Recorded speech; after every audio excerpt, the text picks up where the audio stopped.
Hi, I'm Tim. On this week's episode of Will It Fit in Frame, the Space Junk Sabers Malgus Mace. Stay tuned.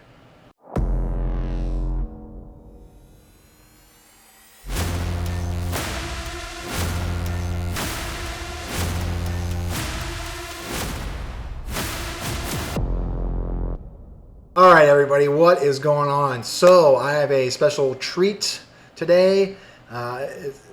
Anytime I get a unique hilt, it is a special treat for me.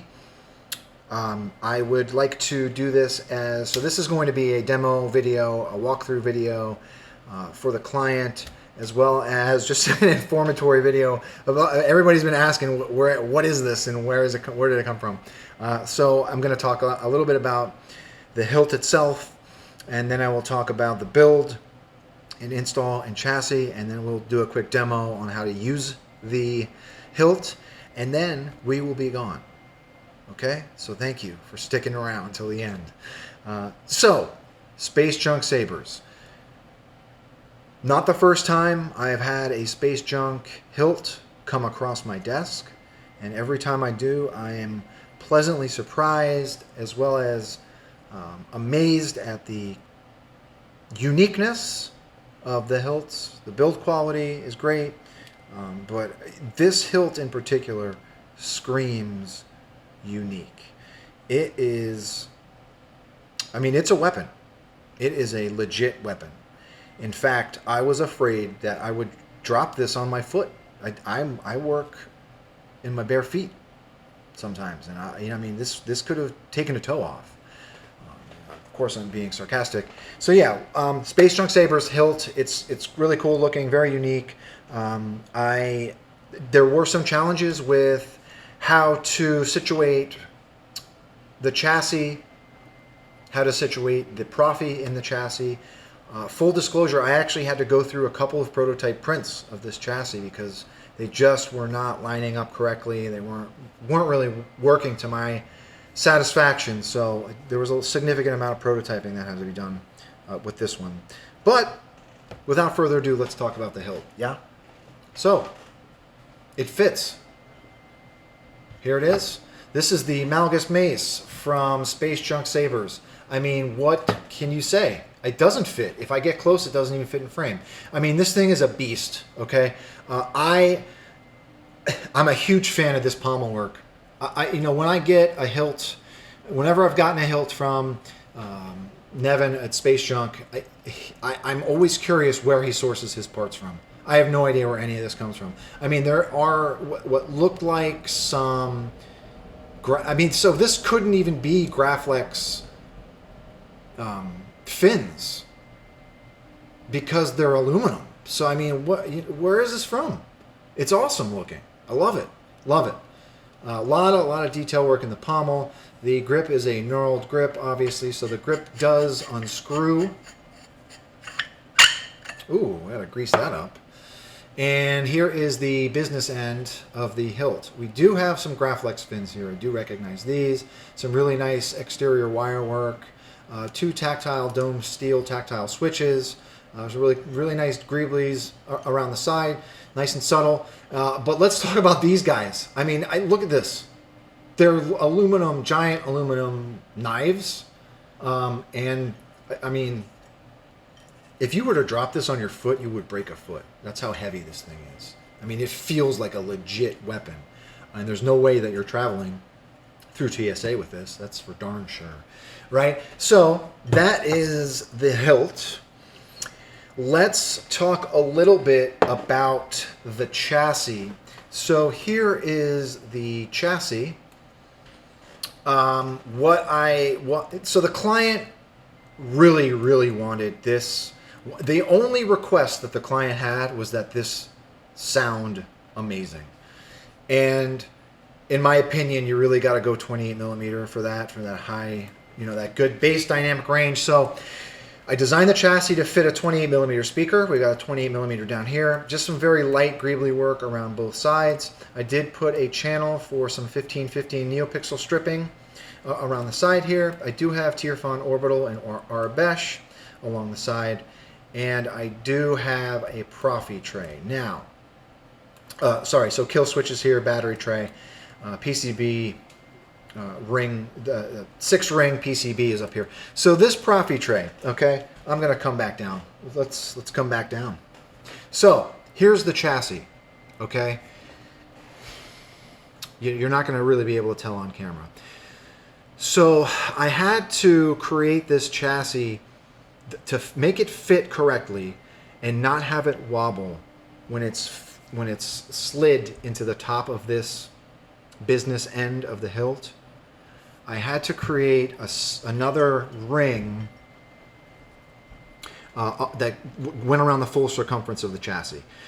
My first design did not have this lip here. And what I was finding was when I would put the chassis into the hilt, it would move a little bit. I mean, and when you're talking a millimeter or two movement on a PCB, like a 6-ring PCB, if any of those pins arc onto another rail, you're going to blow out a FET. And it happened. I mean, it happened to a Proffie, right? So before I blew out any other FETs, I wanted to edit the chassis to make it more secure into the top of the hilt, right? So got a brand new Proffie board, obviously, and installed it. So the way that this Proffie gets into the chassis is it's not glued down or anything. So if you as the client want to do any work on the board, or if you want to add more fonts, you're going to need to take a very skinny flathead screwdriver and prop that end of the Proffie board up, and it kind of comes out of the chassis like that, right? So the USB port is hidden underneath this lip, but it does angle and come out, right? So that was the way that I got around doing that. I'll just kind of try and show you. When you're sliding the chassis in, kind of give it a little twist so it doesn't move, okay? When I didn't have that lip there, there was just the slightest amount of, it might have only been a half a millimeter or a millimeter of movement, but that 6-rail PCB is so accurate in its alignment that if you were to cross rings, it could cause an issue, all right? So that's how you put your chassis in. Now, it is a tight fit. So the kill switch is here as well. You just want to be mindful of that when you're putting the chassis in. So what I've been doing is I put the chassis in first. So I put the chassis in first, I turn it on, and then I put the chassis in. Nice and easy. And then I do put the grip on. So with this grip, I do want to mention, there is a resonance extension ring here.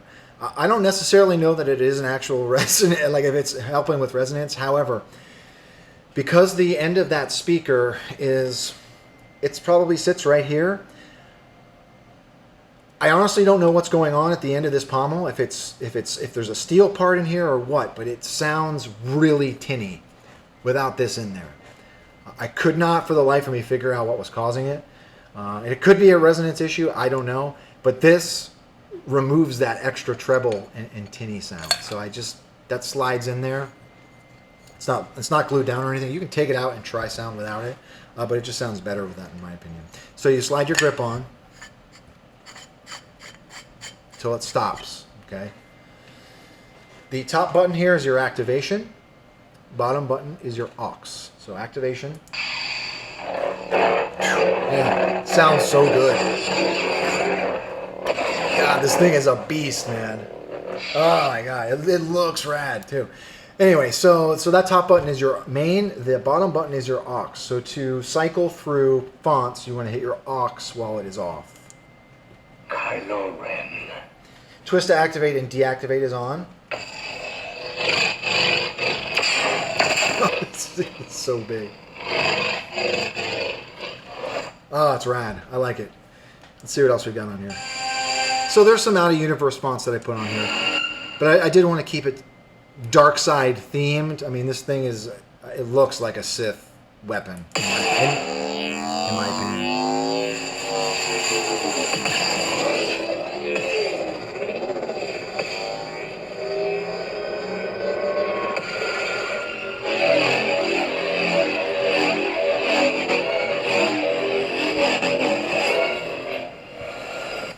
So that's how you cycle through your fonts. You know, really simple setup like that, right? Let's put a blade in it. So when you're putting your blade in, there's a very, this is not a small, this is not a small hex screw, which I appreciate as well. There's a black oxide hex set screw down here. So you want to take your blade, thread it through the knives here, or the axes, whatever you want to call them, and just kind of like rest it on that PCB. Let's see if it made a connection here.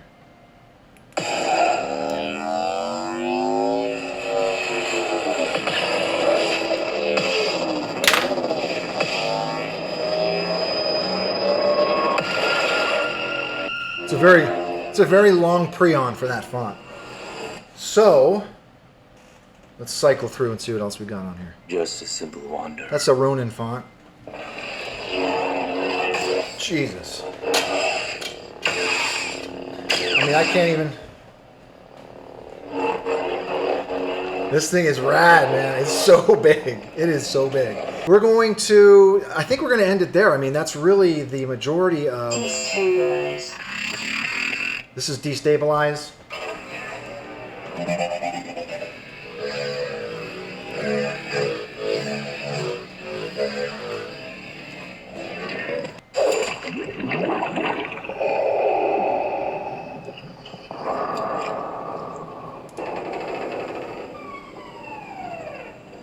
I think this is Rogue Vader.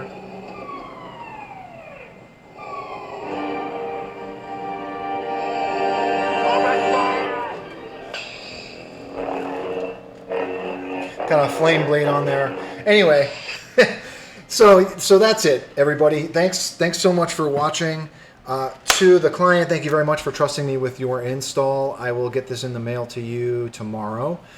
Make sure to ship it. Do you have to claim weapons for you with UPS? So yeah, thank you everybody for watching. If you have any questions or comments, leave them below. If you don't want to do that, that's fine. If you do have any questions, however, please don't be a stranger. Excuse me. Don't be a stranger. I'm always available. You know, I'm pretty active on the Lightsaber Discord. I try to be as active as I can on the Facebook groups, but it's just so, there are just so many groups. I've been away from Facebook for almost a decade. And I remember why, but there's just so many groups on there that it's hard for me to navigate, and it's just a lot easier for me to use Discord because it's quick, it's simple, and it's a great way to stay in shape. So, thank you everybody for watching. I really appreciate the support, and with that being said, may the Force be with you always.